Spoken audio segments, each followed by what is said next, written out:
Hello, my name is Regan Erfourth, and this is my creative critical reflection.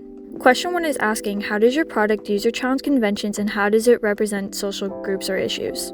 For our project, we knew that we wanted to make a horror film. We wanted to do this because we wanted to challenge ourselves. We all have experience with making short films, but they usually were comedies. Doing a horror film would help expand our knowledge of filming certain genres while also challenging us to do something new. Because making a horror film was new to us, we wanted to use the usual conventions used in a lot of horror films. Some of the conventions normally used in a horror film are dark lighting and a lot of camera cuts. For the lighting, we knew that the lighting needed to be dark. A lot of horror movies tended to have dark lighting. The dark lighting adds suspense in certain scenes as the audience cannot see what is behind the main character and what is going to happen next. Many people when they were kids tended to be afraid of the dark because of monsters, and this usually caused them not to be able to fall asleep because they're afraid that the monster would come after them.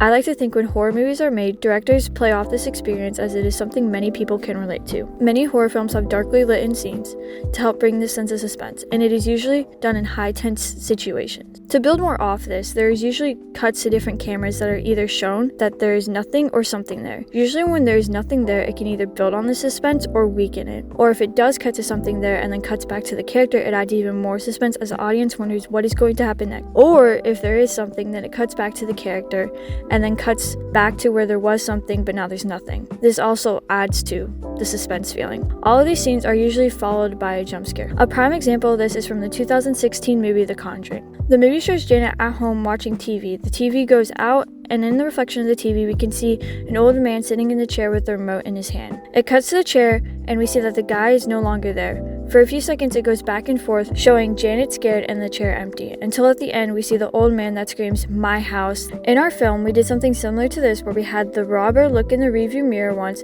cut to the doll there, and then back to the robber, where the robber then looks back at the rearview mirror, and then we cut back to the doll in the rearview mirror. We use camera cuts and dark lightings to help add the suspense to the scene and make it seem like something is going to happen, but the audience cannot tell just when. Unlike The Conjuring 2, we do not have a jump scare, but we instead cut to black. We have a creepy kid laugh, and then we have a music box playing as it shows the title of our movie. Although we did use the normal conventions that are in horror films, we did challenge some norms. One thing we must definitely challenge in our film was gender norms. For starters, robbers are usually male and played by male actors. When you think of a robber, usually the first thing that comes to your mind is a male guy robbing a store. Having a female robber went against the normal traditional male robber role that a lot of people see in action movies where a robber is robbing a store or a bank. We also had a female store owner. There are countless of female store owners in films, but usually when the robber is being chased out of a store, it is usually done by a male store owner or done by some background character who is a guy. This could be due to the fact that chasing a robber out of a store is usually seen as a manly thing to do. In our film, we had a female store owner chase the robber out of the store to prove that males are not the only people who can do it too. The whole production of our film, from start to finish, was all done by females. Usually when films are made, there is at least one guy helping along the way, whether it is in pre-production, production, or post-production. The whole production of our film, from start to finish, was all done by females. Usually when films are made, there is at least one guy helping along the way, whether it is in pre-production, production, or post-production, but our whole process was done by females. The film industry is dominated by male directors, writers, editors, etc.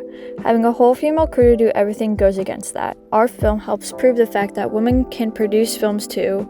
Now, our film may not be good when compared to like Steven Spielberg's movies, but our film just goes to prove that women can also be directors, writers, editors, etc. Overall, our film used the usual conventions for horror movies while challenging gender norms that have been set in place in the film industry. Say goodbye to the vlog, Missy. Goodbye to the vlog, Missy.